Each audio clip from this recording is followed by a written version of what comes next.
So early.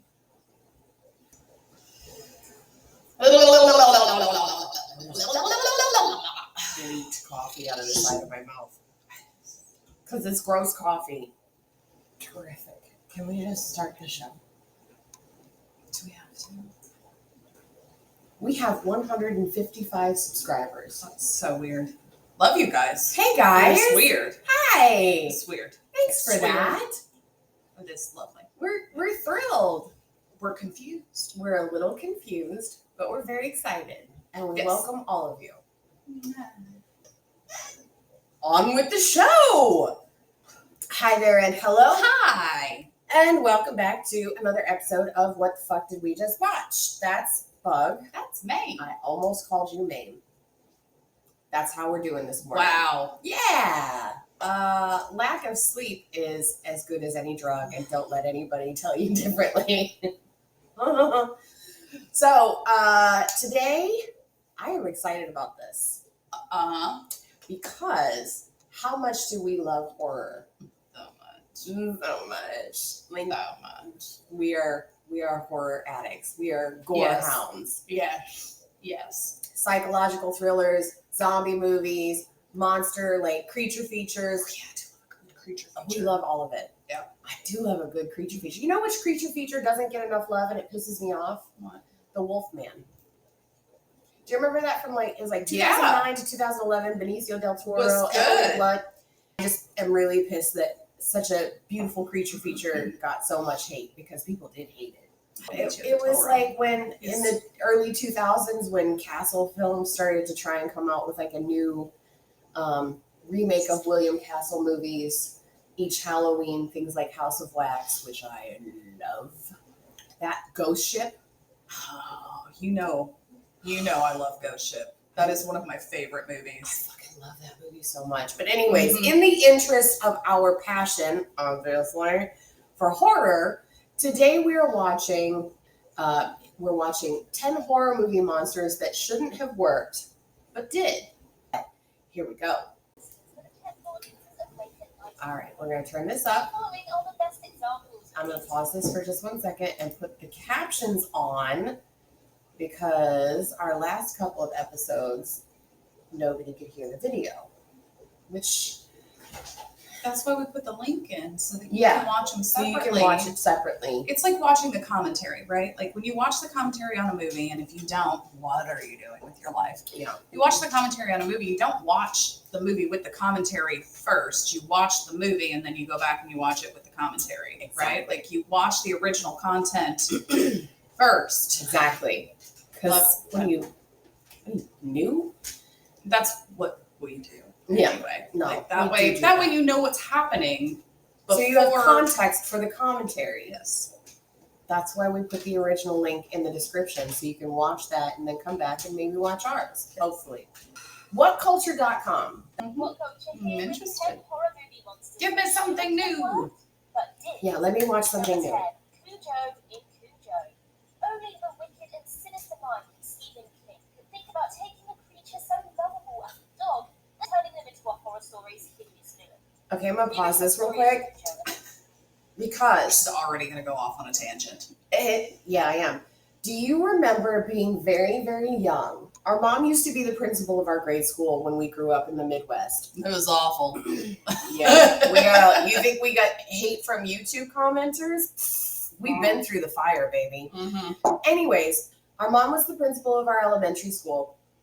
And on holidays, of course, you get like your 2 weeks off for Christmas and New Year's. And there was one year that she was invited to one of her teachers' house with a bunch of other teachers. So it was almost like a work outing, but a way for them to let their hair down and cut loose. And They got drunk. Teachers drink. teachers drink more than just about any We profession. do. Yeah. Yeah. But they have a reason to. So we got invited along because, all sitters are occupied on New Year's Eve. So we were in, and I won't say his last name, but Mr. David's basement while they played cards in the corner. And I remember this distinctly, we were on a pull-out couch. I don't remember this. You were so young. Like, it was It was bizarre. Too young to be watching a horror movie. Yeah, I think I was like 8 or 9. Oh, So, geez. So You yeah, would have been like half my age 5. at that point. At the oldest, I was 5. Yeah. So we sat on this pull-out couch, which we thought was the tits because we'd never seen a pull-out couch before. we grew up really we grew poor. up a little poor. So this was the height of entertainment for Yeah. us.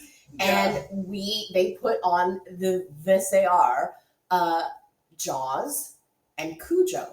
I don't remember. And there any was of this. another movie in there somewhere. It might have been like more kid-friendly, like The Dark Crystal, which is also terrifying if you're very young. Terrifying. Or like Secrets of Nim, something like that. Yeah.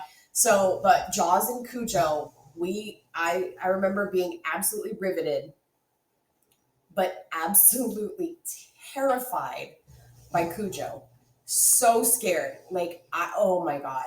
I remember nothing. And it's probably because you blocked it out, because that stuck with me for years. I still haven't rewatched Cujo. Because of that? But I don't know if it's because of that, but I've read the book so many times that You don't need the movie. I don't need the movie. I definitely don't need Dee Wallace Stone and Danny Pintaro. Like, I get it. Like, sorry, I did have to go off on a tangent on that, but I here don't we go. remember it at all. The idea of Cujo shouldn't work because it's just a dog. He's a puppy, and it's a Saint Bernard, and they're I know, sweet, it's so sweet, lovable. lazy babies. Yeah. Like, All right, it's here we go. amazing that I still love big dogs.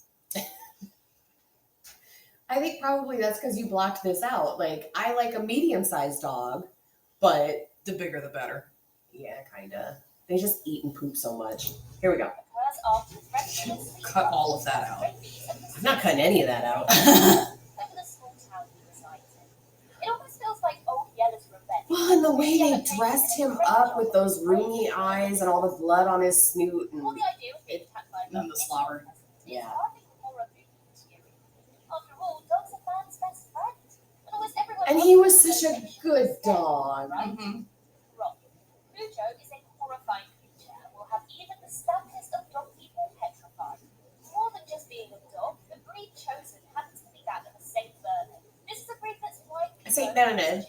for gentility. Saint Bernard. It often feels See, and more it's still like like even. Saint I'm gonna rewatch it. I'm gonna rewatch it I'm gonna have to. Bernard, but it doesn't. because I still like I'm watching it and like these clips now, and like none of this is None of it's ringing a bell, huh? none of it's ringing a bell, and none of it's scary to me. The scariest part was not necessarily Cujo, in my opinion. It was the claustrophobia of the car. Being trapped in the car. Fly in the fly. By all rights, this film has no purpose. See, and I as scary as it I found The Fly to just be icky. It's a Cronenberg film. Right. And He's going for the gross out factor. Just icky. And icky things don't scare me. Well, and how dare you make Jeff Goldblum into a creature? Like, how dare you, Cronenberg? But I think it was more It's effective. the dichotomy of this incredibly numb Daddy Goldberg. and hot. Ow! Dog claws. Sorry. God, man. Come here, baby. But it's the dichotomy between that and that. Yeah, I think you're absolutely right. I think it was done on purpose. I get it. However, I'm with you. Like, it's just icky. It was the vomiting on the food or whatever that I was just like, okay. Yeah. It was super icky. And in that effect, The Fly definitely works. Yeah. But Cronenberg's all about body horror. Okay. I feel like we're going to see a lot of Stephen King on I feel like we're this. gonna see a lot of Stephen King on this. Christine I'm okay with it. did not work for me. Did not. It works on me. Mm-mm. Maybe I need to rewatch it. Maybe you need to work on cars more. That's true. Oh, that was phenomenal. What is that? I don't know. That's Ex Machina. Oh my god, it was good. I think what I didn't like about Christine was the main actor, Arnie, or whatever his name was. Yeah. But yeah, I don't know anything about cars. I don't work on cars. I don't care about cars. I just want mine to run, which, by the way, I need you to put a new cabin filter in. But it just didn't work for me.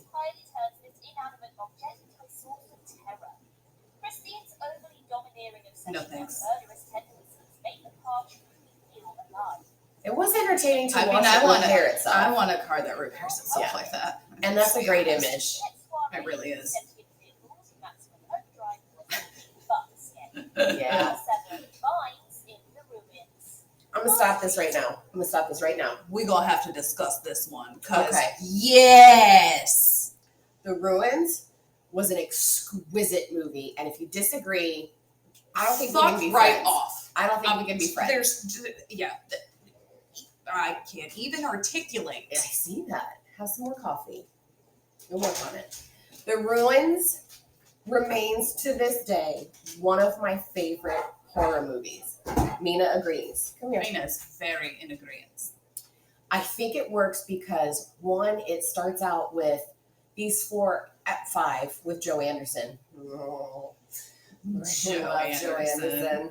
But 5 of these absolutely beautiful teenagers, young people. Well, they're not teenagers. They're going into college. Yeah, med school, etc.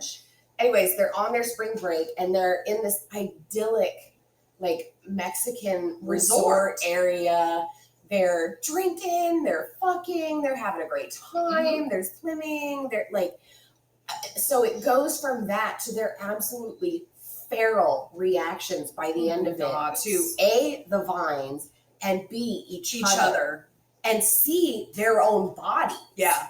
Like if you think about Amy trying to cut it out of her own body. Oh my God, when she fucking comes out of the tent and she's like carving herself. Flayed, not flayed her leg, but she's actually carved a piece of thigh meat out to try and get the vines out of. Oh my God, such a fucking phenomenal film. It's so good. It's so good. If this is one you haven't seen, you have got to put it at the top of your list. So good. It's so good. So good.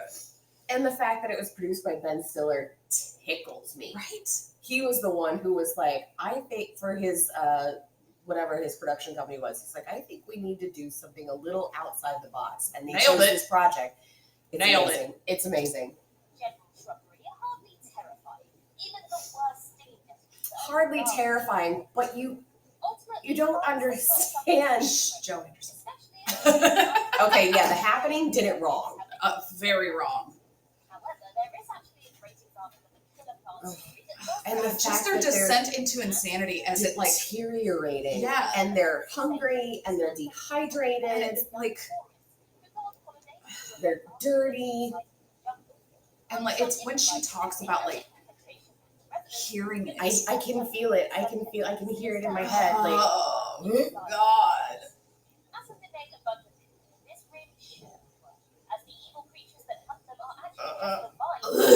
Yeah. It's scary. Oh, when they cut his legs off and they spoiler alert. It's gonna make that pulling it out. It's gonna make me barf. It's gonna make me barf. I'm gonna do it too. It is oh very my God. graphic in it is. It's so good though. Oh, they're cutting it out of her back. Feel If that. you didn't know that. Like, oh God. Oh, I feel that. Okay.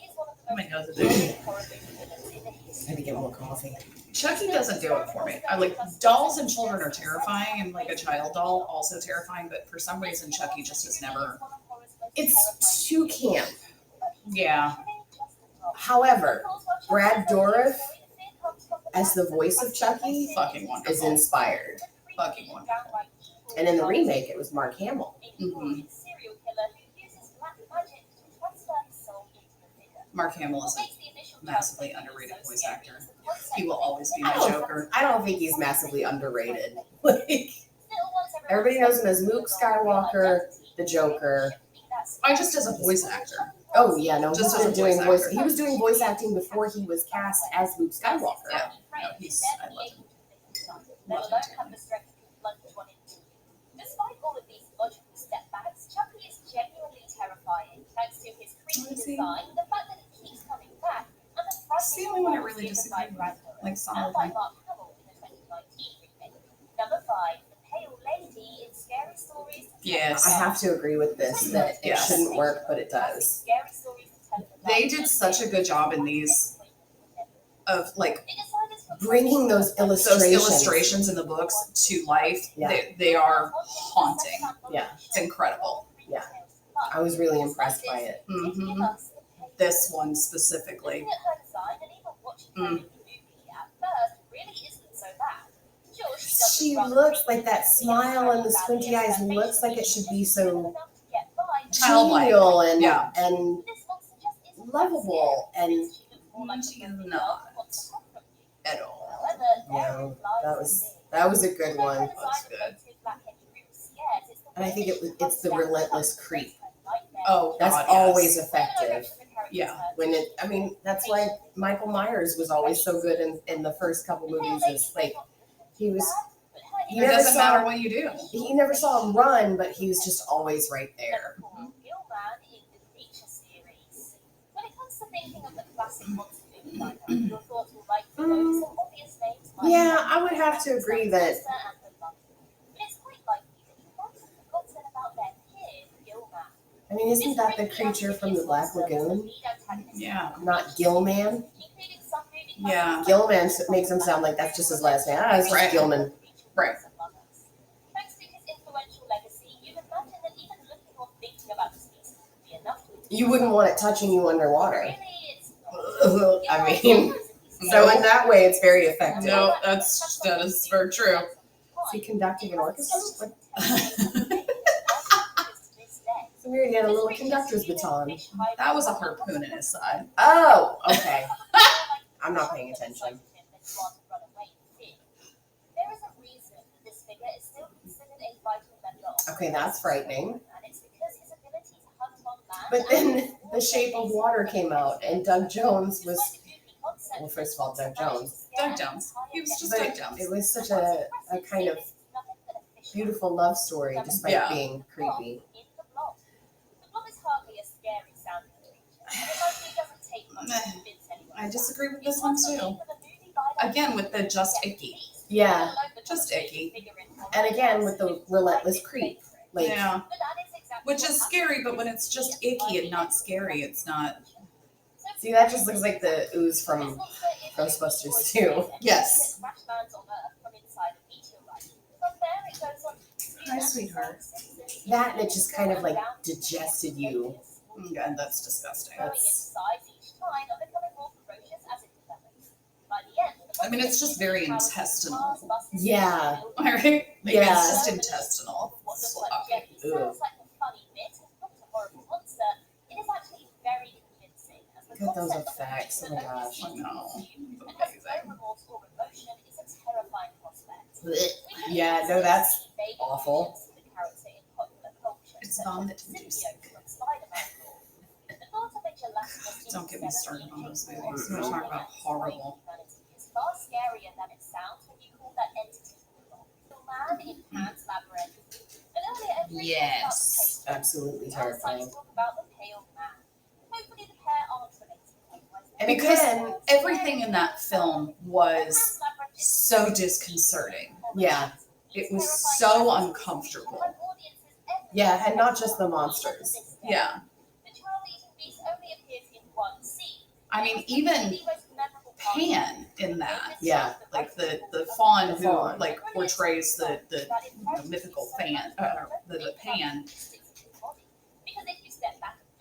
You just don't know what side. Right, is and on. that pile of shoes, you're like, how long has this been going on? Well, so the pile of shoes is directly linked to the shoes that were found. If you go to the World War II Museum or the Holocaust Museum in Washington, D.C., they have the shoes that are arrayed, hundreds of them, that are arrayed exactly as they were found, I believe, when they were excavated at I think it was Auschwitz. It might have been Dachau, but that's a little bit. And I were just talking about this yesterday, and Here, baby.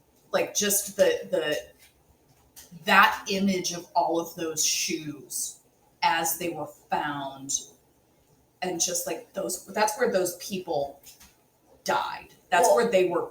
That's where they were put. And so that that's why pile they of lost their shoes- dignity. Yes, and so the pile of shoes in Pan's Labyrinth is a direct link to the Holocaust and those shoes that were found at the concentration camp.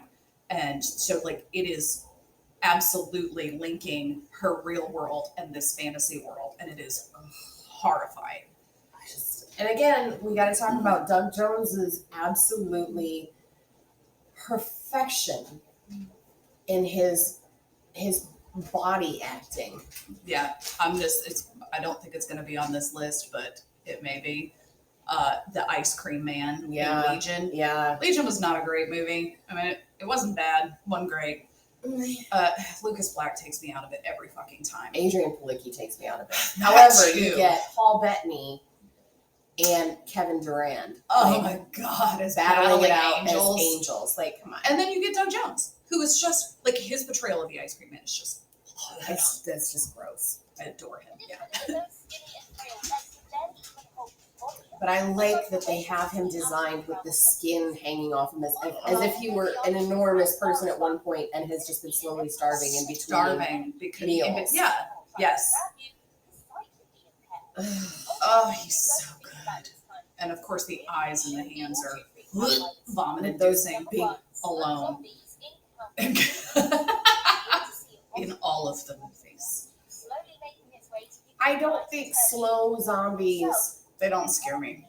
They're gross, but they don't scare me. The fast zombies scare the shit out of me. Fast zombies scare me, and I understand if you're like a canon like believer in zombie movies. Of course, fast zombies, they're not real zombies. Physiologically Right? don't It's work. not going to happen. The slow moving ones terrify because of images like that. Like there's just so many. It is. I mean, zombies scare me just in that concept alone. Right. They're just. Which is why we keep watching the movies that have zombies in them, because we're like, okay, World War Z, where they pile up like ants to make a. Oh God.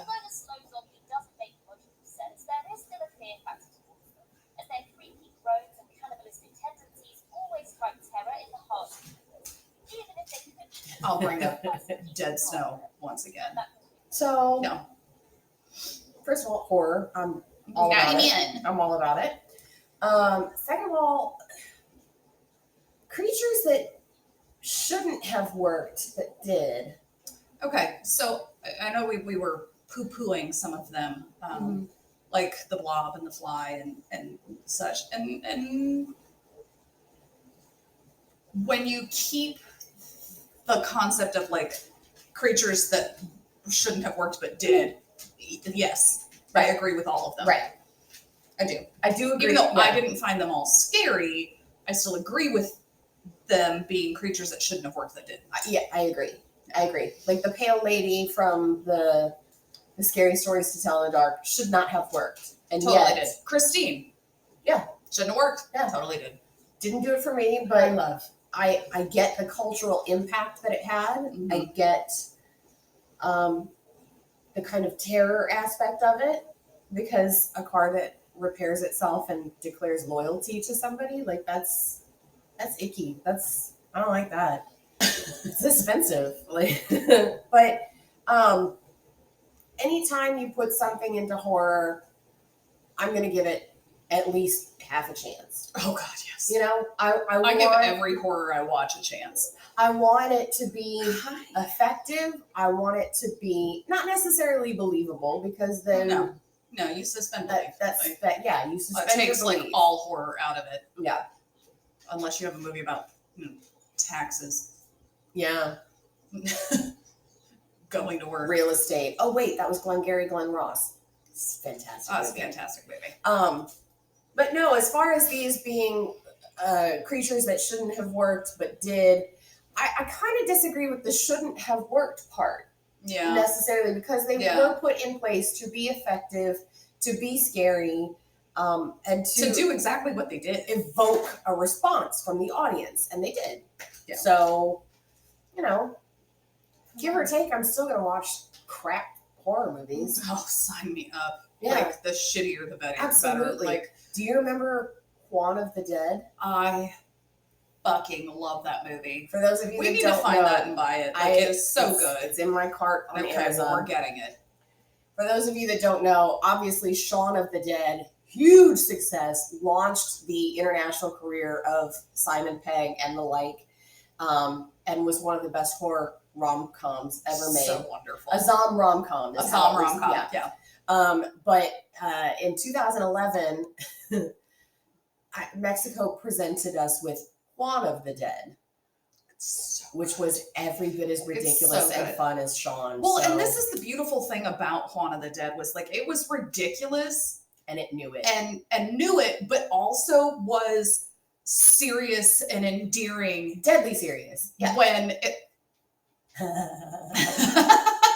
when like to move its individual plots and subplots along, and it was so fucking well done. Yeah. So well done. So much fun to watch.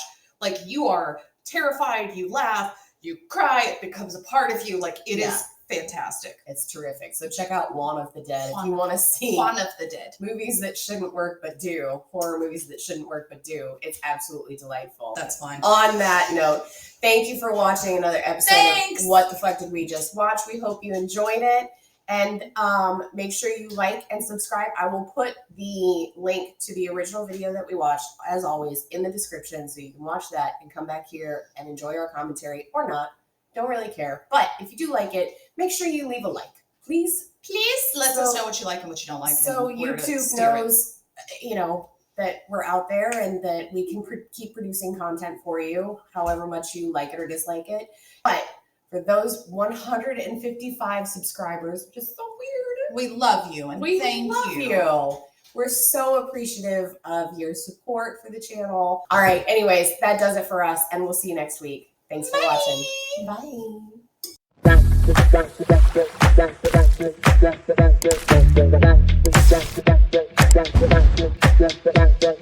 Bye.